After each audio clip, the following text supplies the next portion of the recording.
Next example है mandatory redeemable debentures and preference share issued by company. अगर किसी company ने ऐसे डिवेंचर या प्रेफरेंस शेयर इशू करने हैं जिनका रिडम्पशन मैंडेटरी है और क्या कहते हैं, रिडम्पशन मैंडेटरी है और इंटरेस्ट भी उस पर मैंडेटरीली देना है, तो वो हमारे लिए फाइनेंशियल लायबिलिटी माने जाएंगे हमेशा। तो डिवेंचर, हाँ पुराने ज़माने में मतलब सीए इंटर तक हम क्या समझते थे, ये जो प्रीफरेंस शेयर्स थे ना और डिवेंचर जो है, हम हमेशा इनको अपनी बैलेंस शीट में लायबिलिटी की तरफ दिखाते थे और प्रेफरेंस शेयर्स को हमेशा हम शेयर कैपिटल में दिखाते थे। लेकिन अब हम नए ज़माने मतलब ये था हमारा एएस वाला ज़माना। अब नया ज़माना मतलब इंडेस वाला। इसमें ना आपके जो प्रीफरेंस शेयर्स हैं और डिवेंचर हैं वो या तो फाइनेंशियल असेट भी हो सकते हैं, फाइनेंशियल लायबिलिटी हो सकते हैं, या फिर इक्विटी इंस्ट्रूमेंट हो सकते हैं। मतलब या तो आपको लायबिलिटी ट्रीट करने पड़ेंगे या इंस्ट्रूमेंट। तो इंडेस उस पर गाइडेंस देता है कि कब आपको उसको लायबिलिटी मानना है, कब उसको आपको इंस्ट्रूमेंट मान रहा है, इक्विटी इंस्ट्रूमेंट मान रहा है, या तो वो कंपाउंड फाइनेंशियल इंस्ट्रूमेंट हो सकता है, कंपाउंड फाइनेंशियल इंस्ट्रूमेंट। तो जब भी कोई कंपनी प्रेफरेंस शेयर्स या फिर डिवेंचर इशू करती है तो इसमें कुछ फीचर्स होते हैं। इसमें 3 फीचर होते हैं। सबसे पहला होता है कि इनका रिडम्पशन क्या है। रिडम्पशन का फीचर होता है। रिडम्पशन में क्या होता है, एक तो मैंडेटरीली होता है या फिर मैंडेटरी रिडम्पशन होना है या फिर कन्वर्जन होना है, ऑप्शनल है। उसके बाद इन पे इंटरेस्ट या डिविडेंड की पेमेंट के लिए भी ऑप्शन होता है, या तो वो मैंडेटरी होती है या फिर ऑप्शनल होती है। कन्वर्जन होता है, कन्वर्जन में क्या होता है, या तो मैंडेटरी कन्वर्जन है या फिर ऑप्शन है। ऑप्शन में क्या होता है, 2 ऑप्शन होते हैं, या तो जो एंटिटी है उसके पास ऑप्शन है या फिर होल्डर के पास ऑप्शन है। तो इन केस में क्या बनता है, अगर मैंडेटरीली है ना तो मतलब आपके पार्ट पे ऑब्लिगेशन है कि आपको कैश देना पड़ेगा रिडम्पशन के टाइम पर, तो कंपनी के लिए ये क्या बनेगा, फाइनेंशियल लायबिलिटी बनेगा। लेकिन अगर ऑप्शनल है तो हम इसको इक्विटी इंस्ट्रूमेंट मानेंगे, क्योंकि यहाँ पे कोई भी ऑब्लिगेशन नहीं है कंपनी के ऊपर। कंपनी का मन होगा तो देगी, कंपनी का मन नहीं होगा तो नहीं देगी। ऐसे ही प्रेफरेंस शेयर्स पे जो सालाना इंटरेस्ट या डिविडेंड है वो मैंडेटरी है तो फिर अगेन फाइनेंशियल लायबिलिटी, अगर वो ऑप्शनल है तो इक्विटी इंस्ट्रूमेंट। अब सेकेंड ऑप्शन आती है कि रिडम्पशन जो हमारा प्रेफरेंस शेयर्स का होगा ना वो कन्वर्जन में होगा, मतलब हम उनको शेयर्स को इक्विटी शेयर्स में कन्वर्ट कर देंगे। अगर मैंडेटली अगर हम कन्वर्ट कर देंगे तो हमारे पार्ट पे कोई भी कैश देने की ऑब्लिगेशन नहीं है, ठीक है, तो इसको हम इक्विटी इंस्ट्रूमेंट मानेंगे हमेशा से। लेकिन अगर ऑप्शनल है, ऑप्शनल में किसके पास है, कंपनी के पास ऑप्शन है, तो भी हम इनको इक्विटी इंस्ट्रूमेंट मानेंगे। लेकिन होल्डर के पास ऑप्शन है,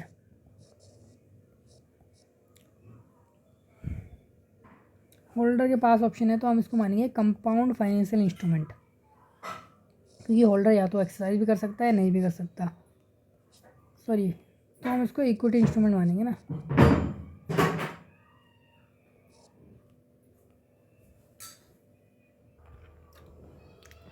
लेकिन किसी प्रेफरेंस शेयर्स में रिडम्पशन वाला फ्यूचर तो क्या है, फाइनेंशियल लायबिलिटी का, लेकिन जो इंटरेस्ट वाला फ्यूचर है वो इक्विटी इंस्ट्रूमेंट का है। तो ऐसे इंस्ट्रूमेंट को हम क्या मानते हैं, कंपाउंड फाइनेंशियल इंस्ट्रूमेंट, जिसकी बात हम आगे करेंगे चैप्टर के अंदर।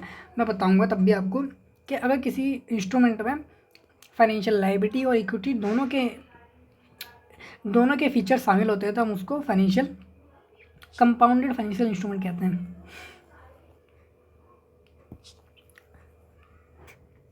तो अब आ जाओ पॉइंट नंबर 7 मैंने एक छुड़वा दिया था आपको पहले ऊपर, जब हम फाइनेंशियल एसेट की बात कर रहे थे। Financial guarantee given by company to bank. अब फाइनेंशियल गारंटी का मतलब समझते हैं। पहले तो 2 कंपनी है, ठीक है, एक तो आपका पीएनबी बैंक है और एक कंपनी है आपकी रिलायंस पावर। अब रिलायंस पावर को क्या है, 4,000 करोड़ का लोन चाहिए अपने डेट को पे करने के लिए। लेकिन रिलायंस पावर क्या है, एक डूबती हुई कंपनी है जिसको बैंक लोन नहीं देना चाह रहा, क्योंकि कंपनी डूबने वाली है भाई, क्या पता वापस किया नहीं किया। तो दूसरी, अब एक दूसरी कंपनी यहाँ पे बड़े भाई की, जिसको हम बोलते हैं रिलायंस लिमिटेड। अब ये कंपनी क्या है, इंडिया की नंबर 1 कंपनी है और प्रॉफिटेबल कंपनी है। तो लेकिन अब बड़ा भाई क्या बोलता है कि भाई पीएनबी से बोलता है कि तुम मेरे छोटे भाई को 4,000 करोड़ का लोन दे दो मेरे छोटे भाई की कंपनी को, मैं आपको गारंटी देता हूँ अगर इसने डिफ़ॉल्ट किया तो इस कंपनी, जो आपका जो पैसा है वो मेरी कंपनी पे करेगी, ठीक है। तो इसको हम बोलते हैं फाइनेंशियल गारंटी। तो अब जो रिलायंस लिमिटेड ने ली है फाइनेंशियल गारंटी ली है कि मेरी कंपनी पे करेगी अगर उस कंपनी ने डिफ़ॉल्ट कर दिया। तो ये क्या है, अब रिलायंस लिमिटेड के लिए जो ये गारंटी है ना, ये फाइनेंशियल गारंटी, ये इसके लिए फाइनेंशियल लाइबिलिटी बन गई, क्योंकि अगर कंपनी ने इसने डिफ़ॉल्ट कर दिया तो इसके ऊपर ऑब्लिगेशन आ जाएगी टू डिलीवर द कैश, उसके ऊपर ऑब्लिगेशन आएगी कि उसको डिलीवर करना पड़ेगा कैश। तो ये भी आपके लिए एक फाइनेंशियल लाइबिलिटी है और इस पर 109 के अंदर आपको अकाउंटिंग करनी होगी। आगे जब हम अकाउंटिंग पढ़ेंगे तब हम देखेंगे इसको कैसे अकाउंट करना है।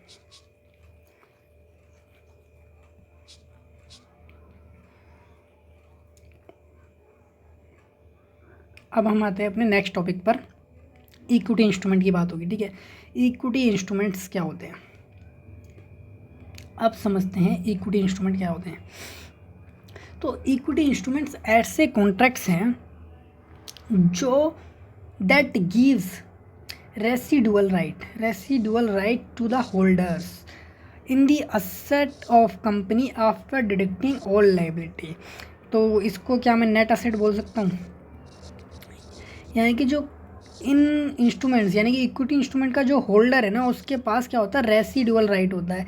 रेसिडुअल राइट होता है किसमें, नेट असेट ऑफ कंपनी, यानी कि जिस भी कंपनी, जैसे अगर आपके पास रिलायंस कंपनी के शेयर्स हैं तो रिलायंस कंपनी के जो नेट असेट है ना, यानी कि हाँ, जो असेट माइनस लाइबिलिटी करने के बाद जो पैसा बचा है वो किसका होगा, इक्विटी शेयर्स होल्डर्स का।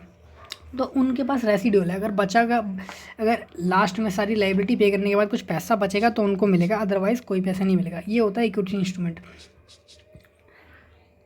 अब इसके एग्जांपल क्या हैं, equity shares issued by company. अगर किसी कंपनी ने इक्विटी शेयर्स इशू किए हैं, जैसे मैंने अभी एग्जांपल दिया था, रिलायंस ने इक्विटी शेयर्स इशू कर रखे हैं, तो वो उसके लिए क्या है, इक्विटी इंस्ट्रूमेंट। या फिर warrant that allow holder to purchase fixed number of equity share. कई बार कंपनियां क्या करती हैं, शेयर वारंट इशू कर देती है। शेयर वारंट क्या होते हैं, ये शेयर की तरह ही होते हैं, इनके ये आपको ऑप्शन देते हैं कि आप ना हमारी कंपनी के शेयर्स, इतने शेयर खरीद सकते हो इस अमाउंट पर। तो इसको भी हम क्या बोलते हैं, इक्विटी शेयर्स बोलते हैं। तो ये भी आपकी इक्विटी इंस्ट्रूमेंट माना जाता है। अब एक नोट है यहाँ पर, जैसा हमने ऊपर पढ़ा था, preference shares debenture can be treated as financial liability और इक्विटी इंस्ट्रूमेंट और compound financial instrument. Its classification is totally depend on its feature like redemption, interest payments and conversion. तो प्रेफरेंस शेयर्स डिवेंचर जो होते हैं उनको या तो इंडेस बोलता है, इंडेस 109 बोलता है, या तो आपको फाइनेंशियल लाइबिलिटी मान लो या इक्विटी इंस्ट्रूमेंट मानने पड़ेंगे। अगर दोनों के उसमें फीचर है तो आपको कंपाउंड इंस्ट्रूमेंट माना जाएगा, ठीक है। अब अपन बात करते हैं कंपाउंडेड फाइनेंशियल इंस्ट्रूमेंट। जो हम ऊपर कंपाउंडेड फाइनेंशियल इंस्ट्रूमेंट की बात बोले जा रहे थे कि भैया माना जाएगा मिक्स फीचर वाला। अब उसकी बात करते हैं, अगर किसी इंस्ट्रूमेंट क्या होते हैं फाइनेंशियल इंस्ट्रूमेंट में, मैंने बताया था आपको, financial asset plus financial liability plus equity instrument, इनको हम बोलते हैं फाइनेंशियल इंस्ट्रूमेंट। अगर इनमें से किसी भी, जैसे कि फाइनेंशियल लाइबिलिटी में अगर कुछ ऐसा फीचर है जो एक तो फाइनेंशियल लाइबिलिटी का भी फीचर है, यानी कि कॉन्ट्रेक्चुअल राइट भी है और उसके बाद रेसिडुअल राइट भी है, मिक्स फीचर है फाइनेंशियल लाइबिलिटी और इक्विटी का, तो उसको हम बोलते हैं कंपाउंडेड फाइनेंशियल इंस्ट्रूमेंट। अब इसका एक एग्जांपल दूं मैं, मान लो हाँ, टाटा पावर कंपनी ने क्या किया, प्रेफरेंस शेयर इशू कर दिए जो कभी भी रिडीम नहीं होंगे। मतलब उसने बोला कि ये जो प्रेफरेंस शेयर्स है इरिडीमेबल है, लेकिन आपको इन पर ना 10% पर एनम से डिविडेंड मिलता रहेगा। 10% पर एनम का डिविडेंड मिलता रहेगा फेस वैल्यू पर। तो ये क्या है, जो डिविडेंड दे रही है कंपनी, ये तो फाइनेंशियल लायबिलिटी है का कंपोनेंट है, मतलब फाइनेंशियल लायबिलिटी का फ्यूचर है कि उसको कॉन्ट्रेक्चुअल ऑब्लिगेशन है कि उसको हर साल इतना 10% देना पड़ेगा। लेकिन ये जो उसका प्रिंसिपल का अमाउंट जो है ना, वो कभी रिडीम नहीं करना। तो ये क्या किसका इक्विटी इंस्ट्रूमेंट का फीचर है कि इसमें कोई कॉन्ट्रेक्चुअल ऑब्लिगेशन नहीं है। तो ये इसकी जो अकाउंटिंग करनी है ना आपको इस वाले इंस्ट्रूमेंट की, कि irredeemable preference share with mandatory interest, तो ये जो आपको अकाउंटिंग करनी पड़ेगी, ये आपको कंपाउंडेड फाइनेंशियल इंस्ट्रूमेंट की अकाउंटिंग, इसको हम कंपाउंडेड फाइनेंशियल इंस्ट्रूमेंट मानेंगे और इसकी अकाउंटिंग अलग होगी फाइनेंशियल लायबिलिटी से थोड़ी सी। अब इसके भी एग्जांपल दे देता हूँ, जैसे perpetual loan with mandatory interest. Perpetual loan का मतलब है कि वो लोन जो कभी पेमेंट ही नहीं करना हमको।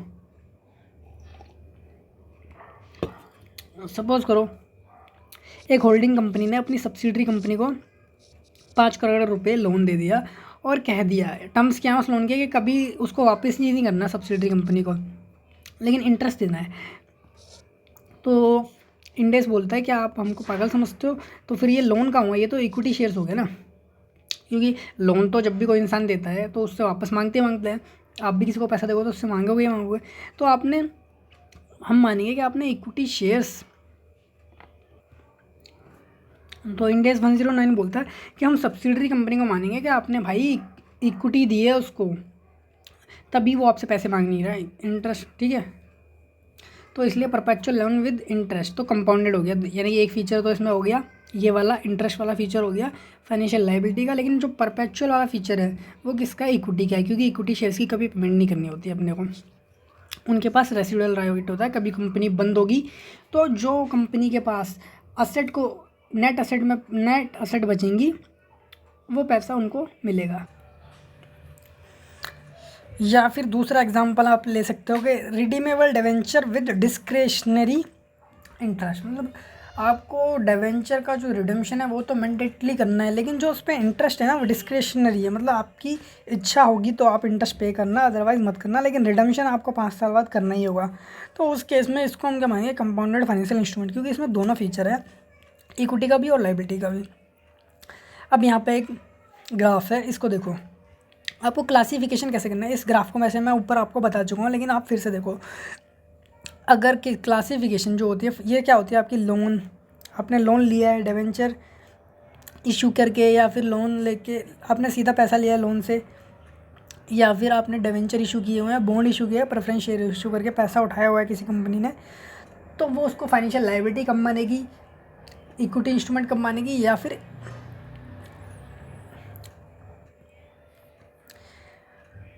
तो ठीक है।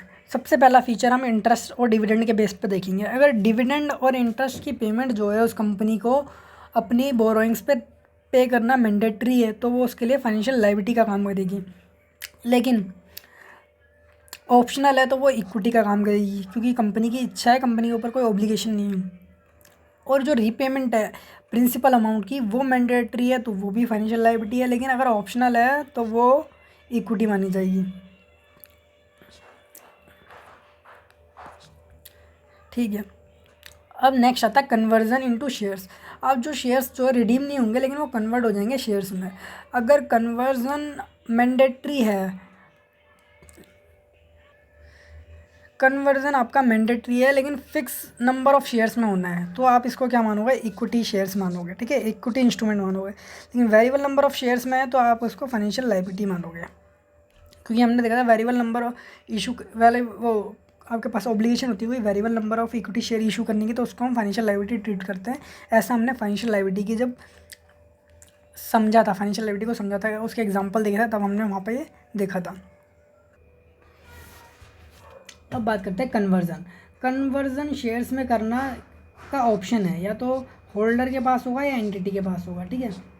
अगर एंटिटी के पास ऑप्शन है तो वो क्या चाहेगी कि मैं कैश ना पे करके कन्वर्ट कर दूँ, तो उस केस में इसको हम इक्विटी इंस्ट्रूमेंट मानेंगे।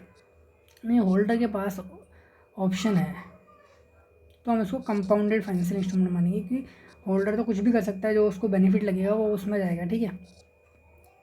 तो इसलिए यहाँ पे कंपाउंडेड फाइनेंशियल इंस्ट्रूमेंट माना जाएगा। अब इसके भी एग्जांपल देख लो आप कंपाउंडेड फाइनेंशियल इंस्ट्रूमेंट के। आपका जो प्रीफरेंस शेयर डिविडेंड आपने इशू किया हुआ वो रिडीमेबल है, मैंडेटरी इंटरेस्ट पे करना है तो फाइनेंशियल लायबिलिटी। लेकिन नॉन रिडीमेबल है प्रेफरेंस शेयर्स और मैंडेटरी इंटरेस्ट देना है आपको, मतलब रिडीम्शन की तो कोई लायबिलिटी नहीं है, लेकिन इंटरेस्ट पे करने की लायबिलिटी, तो उसमें आपको कंपाउंडेड फाइनेंशियल इंस्ट्रूमेंट माना जाएगा उसको। उसके बाद नॉन रिडीमेबल है with optional interest, non redeemable है ऑप्शनल इंटरेस्ट है, तो इसको इक्विटी इंस्ट्रूमेंट मान के चलना है आपको, ठीक है। अब अपन ने क्या क्या पढ़ लिया, फाइनेंशियल इंस्ट्रूमेंट का कॉन्सेप्ट समझ लिया, जिसमें हमने फाइनेंशियल असेट की बात कर ली, फाइनेंशियल लायबिलिटी की बात कर ली, इक्विटी इंस्ट्रूमेंट की बात कर ली, और लास्ट में कंपाउंडेड फाइनेंशियल इंस्ट्रूमेंट की बात कर ली। इनके एग्जांपल देख लिया और इनको समझ लिया क्या क्या बोलते हैं, किस किस में क्या क्या आता है, ठीक है। फाइनेंशियल असेट क्या होते हैं, फाइनेंशियल लायबिलिटी क्या होती है, ये सब हमने समझा। अब कॉन्सेप्ट नंबर 2 पे आते हैं हम, कि हमारे जो फाइनेंशियल असेट है, फाइनेंशियल लायबिलिटी है, इनको हम अकाउंटिंग कैसे करेंगे, इनकी अकाउंटिंग कैसे करते हैं, ठीक है। इक्विटी इंस्ट्रूमेंट की अकाउंटिंग में आपको सिंपल सी बता देता हूँ, कोई भी इक्विटी इंस्ट्रूमेंट है ना वो आपको एट कॉस्ट पर रिकॉर्ड करना होगा, उसको आपको जो कॉस्ट है उस पर रिकॉर्ड करना है। और बाकी फाइनेंशियल असेट लायबिलिटी और कंपाउंडर वाली तो हम अभी अकाउंटिंग देख लेंगे। तो यहाँ पर हमारे पास जनरली क्या है, इस इंडिया 109 ने 3 मेथड दिए हुए हैं अकाउंटिंग करने के, फाइनेंशियल असेट और फाइनेंशियल लायबिलिटी के। पहला मेथड है अमोर्टाइज कॉस्ट मेथड, पहला मेथड और सबसे पॉपुलर मेथड यही है, और एग्ज़ाम में जो क्वेश्चन आएंगे आपके पास वो इसी वाले मेथड से सबसे ज़्यादा आएंगे, तो ये एक सबसे इम्पोर्टेंट वाला मेथड है। उसके बाद आपके पास दूसरा मेथड होता है फेयर वैल्यू थ्रू OCI, यानी कि अदर कंपेरेंसिव इनकम से, ये वाले मेथड का नाम है fair value through other comprehensive income. तीसरा मेथड है आपका fair value through profit and loss account. इनसे भी क्वेश्चन आते हैं कभी कभी, लेकिन बहुत छोटे छोटे क्वेश्चन है, आसान मेथड है। ये जो मेथड आपका अमोर्टाइज कॉस्ट मेथड है, इसको हम ACM मेथड बोलते हैं, वो बहुत इंपॉर्टेंट है। अब आपको एग्ज़ाम में तो क्या होगा, आपको एग्ज़ाम में तो बता देगा क्वेश्चन कि आपको ACM लगाना है या FVT OCI लगाना है, FVTPL लगाना है, ये आपको एग्ज़ाम में तो बता देगा। यानी कि प्रैक्टिकल लाइफ में आपको पता करना होगा कि कौन सा मेथड लगाया जाए, कौन सी फाइनेंशियल एसेट पर या लायबिलिटी पर, लेकिन एग्ज़ाम के लिए देखें तो एग्ज़ाम में आपको पता चल जाता है। तो कैसे आइडेंटिफाई करेंगे कि हमें कौन सा मेथड चूज़ करना है, तो इसमें क्या करते हैं, बिजनेस मॉडल टेस्ट होता है एक, उस टेस्ट में आपको देखना होता है आपकी इंटेंशन क्या है। अगर आपकी इंटेंशन जो फाइनेंशियल असेट से कॉन्ट्रेक्चुअल कैश फ्लोज आ रहे हैं, उस यानी कि इंटरेस्ट और प्रिंसिपल की जो पेमेंट है वो आप लेना चाहते हो, यानी कि वो कलेक्ट करना चाहते हो, साथ ही साथ आप उस असेट को अगर मैच्योरिटी तक हेल्ड करना चाहते हो ना, कलेक्ट करना चाहते हो कॉन्ट्रेक्चुअल कैश फ्लो, यानी कि इंटरेस्ट और प्रिंसिपल कलेक्ट करना चाहते हो, और उस असेट को आप मैच्योरिटी तक हेल्ड करना चाहते हो, तो आपको लगाना पड़ेगा अमोर्टाइज कॉस्ट मेथड। लेकिन अगर आपकी इंटेंशन ऐसी है कि मैं तो भाई प्रिंसिपल और इंटरेस्ट को तो कलेक्ट करूँगा, लेकिन जब मेरे को दिखेगा ना कि मेरी फाइनेंशियल असेट की मार्केट वैल्यू ज़्यादा हो रही है तो मैं उसको सेल कर दूँगा, कभी भी मैच्योरिटी हो या ना हो, तो उस केस में आपको लगाना पड़ेगा FVT OCI। लेकिन जब आपने असेट को ख़रीदा था ना, तभी आपकी नीयत नहीं थी कि आप उसको मैच्योरिटी तक होल्ड करोगे या फिर सेल करोगे, आपने तो इस इंटेंशन से ख़रीदा था कि भाई मेरे को इसकी कॉन्ट्रेक्चुअल कैश फ्लो से कोई मतलब नहीं है, जैसे ही इसके प्राइस में कोई भी आप पाएगा ना मैं इसको सेल कर दूँगा, मतलब आपने ट्रेडिंग पर्पस से रखा हुआ था उस असेट को। तो आपको क्या करना है, FVTPL लगा रहेंगे, fair value through profit and loss account वाला मेथड लगाना है। अब यहाँ पे एक नोट आता है, financial liabilities normally recognise at ACM। जो आपकी फाइनेंशियल लायबिलिटीज़ होती है ना वो हमेशा ACM मेथड पे रिकॉग्नाइज करी जाती हैं, लेकिन दो केसेस ऐसे हैं आपके, दो फाइनेंशियल लायबिलिटीज़ ऐसी हैं जिनको आपको FVTPL पे रिकॉर्ड करना पड़ेगा। वो कौन सी है, एक तो डेरिवेटिव फाइनेंशियल असेट है और एक फाइनेंशियल गारंटी, जो अभी हमने ऊपर एग्जांपल देखा था रिलायंस और रिलायंस पावर वाला, ठीक है। तो उस केस में FVTPL लगेगा, ठीक है। अब concept number 3, accounting for financial asset. अभी अपने ने फाइनेंशियल असेट की अकाउंटिंग सीखेंगे, फाइनेंशियल लायबिलिटी और कंपाउंडेड फाइनेंशियल इंस्ट्रूमेंट की अकाउंटिंग बाद में सीखेंगे। पहला मेथड है अमोर्टाइज कॉस्ट मेथड। इस मेथड में क्या करना होता है, आपको सबसे पहले फाइनेंशियल असेट को रिकॉर्ड करना होता है फेयर वैल्यू पर, फेयर वैल्यू में से माइनस किस अमाउंट पर रिकॉर्ड करना होता है, फेयर वैल्यू में से माइनस करनी होती है आपको ट्रांजैक्शन कॉस्ट। उस कॉस्ट को माइनस करने के बाद जो आपके पास वैल्यू आती है ना, जैसे मान लो आपकी 1000 रुपये की फेयर वैल्यू है और उसमें से कॉस्ट आपकी 10 रुपये है, तो आपको इस फाइनेंशियल एसेट को रिकॉर्ड करना पड़ेगा 990 पे।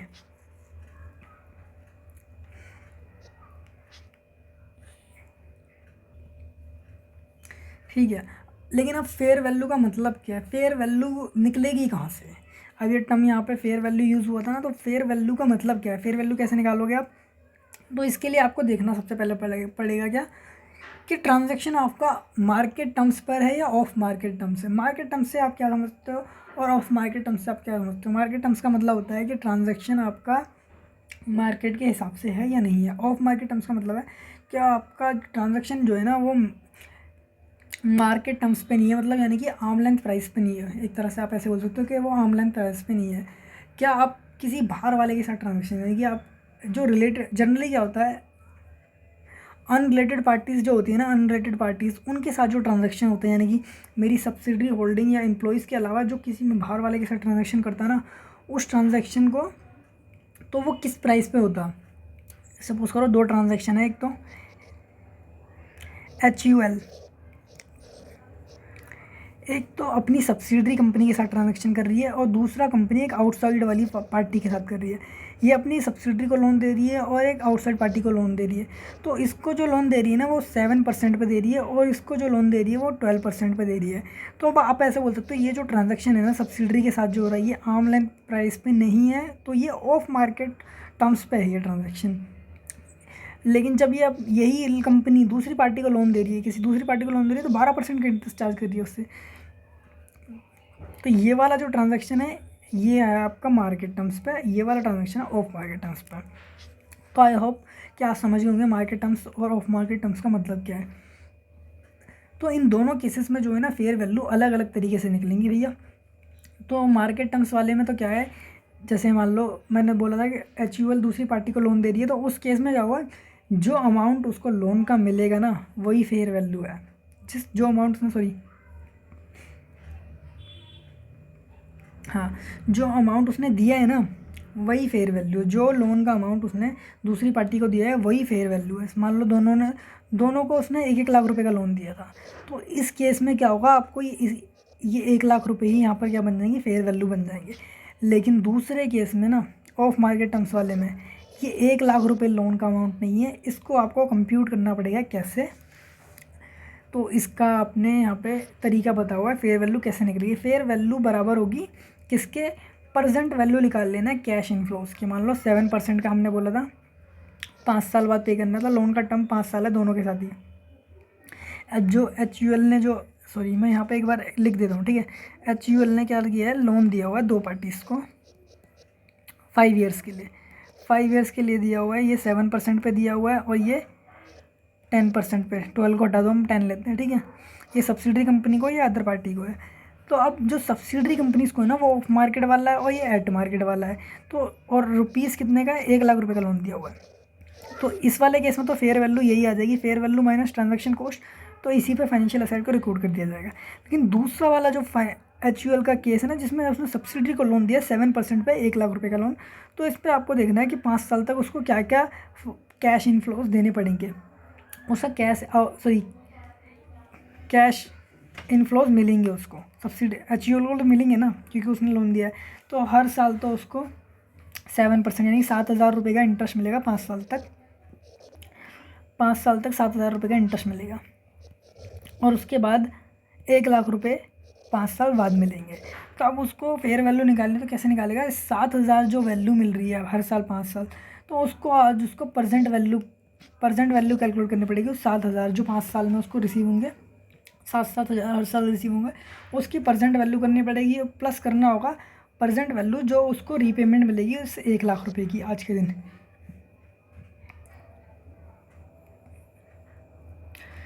ठीक है, इन दोनों अमाउंट को जोड़कर जो वैल्यू आएगी ना वो आपकी फेयर वैल्यू है। और ये जो आप इनको प्रेजेंट वैल्यू करोगे, किससे करोगे, डिस्काउंट करना है, यानी कि प्रेजेंट वैल्यू हम करते हैं तो हमें कोई ना कोई डिस्काउंटिंग रेट चाहिए होता है। डिस्काउंटिंग रेट आप कौन सा लोगे, मार्केट वैल्यू, यानी कि मार्केट वैल्यू मतलब 10%, आपको 10% से डिस्काउंट करना है इसको भी 5 साल पे, इसको आज इस 1 लाख रुपए को आज की वैल्यू पे लाना है, यानी कि ये तो हमें 5 साल बाद मिलेगी ना, 5 साल बाद मिलेगी, तो उसकी आज की वैल्यू क्या है 10% से डिस्काउंट करने के बाद, वही 7-7 हज़ार की भी आपको ऐसी 10% से डिस्काउंट करनी है, क्योंकि मार्केट में हम 10% पर लोन देते हैं, हमने अपनी सब्सिडरी कंपनी को 7% पर लोन दिया है। तो अब जब आप फाइनेंशियल असेट को रिकॉर्ड करोगे तो आपकी एंट्री में डिफरेंस आएगा। अब ये जो वैल्यू 1 लाख है ना, सपोज करो ये आपकी डिस्काउंट करने के बाद 80,000 आती है, तो अब 20,000 का डिस्काउंट आता है, 20,000 का डिफरेंस आ रहा है आपकी एंट्री में। जब आप फाइनेंशियल असेट को रिकॉर्ड करोगे टू बैंक, आपके बैंक से तो कितना गया है, 1 लाख रुपये गया है, लेकिन हम इंडियस ने बोला कि 80,000 रुपये की फाइनेंशियल असेट रिकॉर्ड करो, तो 20,000 रुपये कहाँ पर डालने हैं आपको, 20,000 रुपये कहाँ पर डालने हैं वो मैं आपको बता दूँ। वो हम जनरली तो क्या होता है, ये प्रॉफिट एंड लॉस में डालने होते हैं, जो भी आपका डिफरेंस आता है ना बैलेंस, प्रॉफिट एंड लॉस में डालना पड़ता है। लेकिन अगर आपके बीच में कुछ रिलेशंस है, यानी कि आप रिलेटेड पार्टीज़ हो, और ये डिफरेंस आपके रिलेशन की वजह से आ रहा है, तो आपको इन्हें कुछ स्पेशल अकाउंट में डालना पड़ता है। जैसे सब्सिडरी होल्डिंग है, एम्प्लॉयज़ हैं, लीज़ वाला है, इन केसेस में इसको हम आगे बात करेंगे। जब हम इस मेथड की बात करेंगे ना, आपको अकाउंटिंग सिखाऊंगा, तब मैं वहाँ पे आपको बताऊंगा किस किस अकाउंट में ये 20,000 का डिफरेंस जाएगा और उसका ट्रीटमेंट क्या होगा।